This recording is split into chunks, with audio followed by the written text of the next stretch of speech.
Days since I first saw it. What is it for? What? That piece of vermin? No, brother dear, not the coat, to which I assume you're referring. The house! I take it there's a connection. If only you'd listen. That's what I'm trying to explain. I can see I'm going to need something stronger. Tea's all you're getting here, so don't use that as an excuse for starting that all again. Anyway, as I was saying, I heard about it through a friend of a friend before the agent sent details. Why? Why this sudden interest in property? Oh, you really are exasperating. You knew that Jerry and I were looking for a house? Have been for ages. Anyway, there it was. Just what I've always wanted. At least, well, you know how heartbroken I was over the divorce. My pretty house having to be sold. Then I met Jerry. Of course, we've been terribly happy.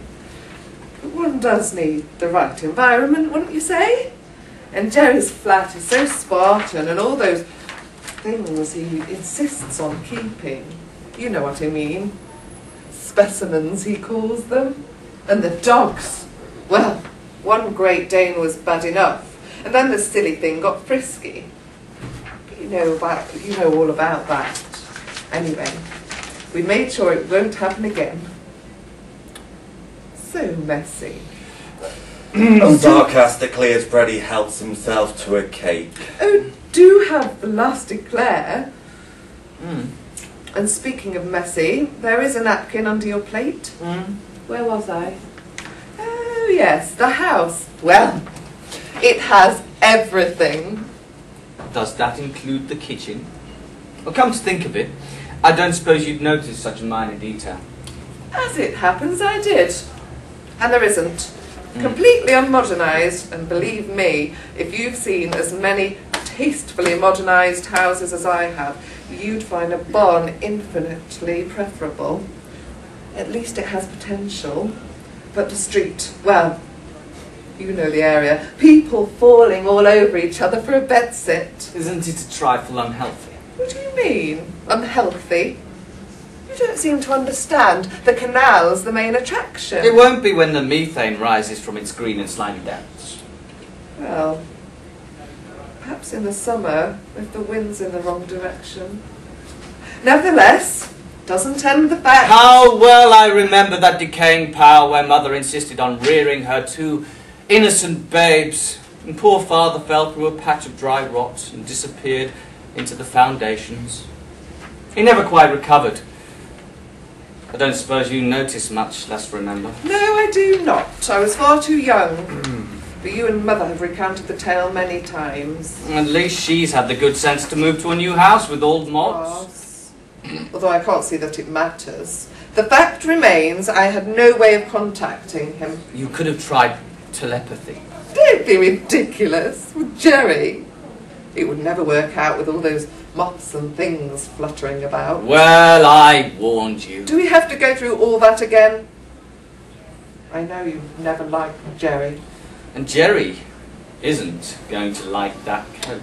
Oh, that. Well, I never did share Jerry's scruples. After all, what's the difference between pickling lizards and skinning a few mink? Besides, it was my money. I thought you didn't have any.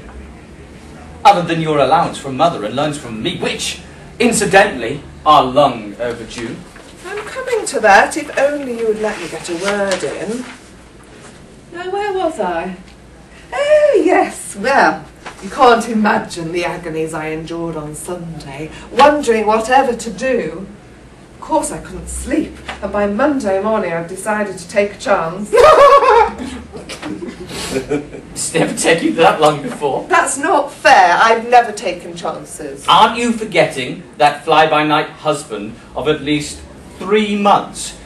Now, Jerry, not to mention your previous catalogue of disastrous liaisons. Well, what can I... We all make mistakes. You more than most. So I won't go into that. As I was about to say, they were asking far more than Jerry and I had anticipated paying, and of course I intended making an offer. Well, that must have been a novel experience. I do wish you'd let me finish. That was a nasty thing to say. Anyway, first thing Monday morning I rang the agent. Apparently they'd accepted an offer and contracts were already being drawn up for exchange that afternoon. Imagine!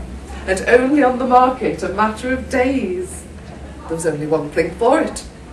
I offered the asking price and rang Jerry's lawyer. I don't suppose you considered a survey.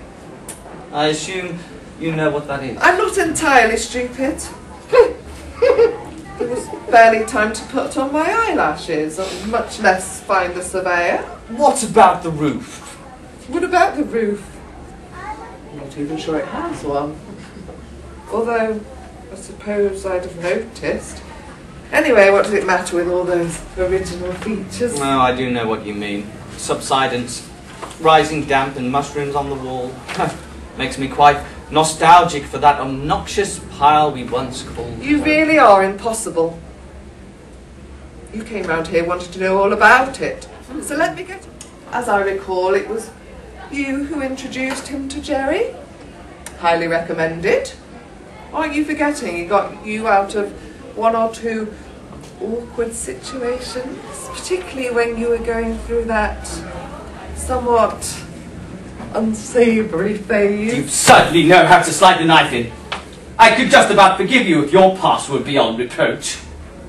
Have you forgotten that I was under great emotional strain? Or with my ex turning into a kleptomaniac on top of mother's discovery of father's decidedly dubious habits and all that nasty publicity? All right. Sorry. Didn't mean to be unkind, I really didn't. Oh, now do sit down and have another cream horn. Oh, you've already finished them. While we're on the subject, the slime ball did a pretty good job of getting your ex off on grounds of insanity. And where would father have been without him? I think you'll find it was... Sorry, have I gone for... Where you gone for? Where are you? Where would father have been without him? I think you'll find it was diminished responsibility. Oh, whatever. Fact is, she was light-fingered. Did it for the thrill, certainly not for the money. Something always went missing after one of her visits. Incidentally, you're ignoring one small fact. He, Leo, was the only lawyer willing to handle either case. We had no choice. Time was running out and we were desperate. Well, doesn't that show how terribly clever he is? What? With the sort of clients he's reputed to deal with? It'd have to be to stay alive. Well, that's as may be, and really quite beside the point. And now I've completely lost the thread. Cartwright, I think his name was, came out with a contract. And then the fun began. About time! Do we have to have a blow-by-blow account? The beard said he'd gotta have that house and up the price. I said so would I and topped it. Cartwright said he couldn't allow an auction, and Leo suggested putting bids in sealed envelopes. The beard went pale and offered more, by which time I was shaking so much my teeth started to chatter. Leo must have realised I'd gone over the limit and asked for a private word with his client. Why do you have to spoil everything just when I'm getting to the exciting bit? You've always been a spoil sport. Right from the time you spread that foul-smelling gunge on the back seat of Andrew's car the first time he took me out. And how was I to explain that to Mother? Ah, you were far too young for that sort of caper, and Andrew was a fully fledged lecher by the time he reached puberty. Somebody had to look after you. I've always been quite capable of looking after myself. I haven't seen much evidence of that ability so far. But pray, continue. You were about to have a private word with me. Yes, well, had to admit that I couldn't go any higher.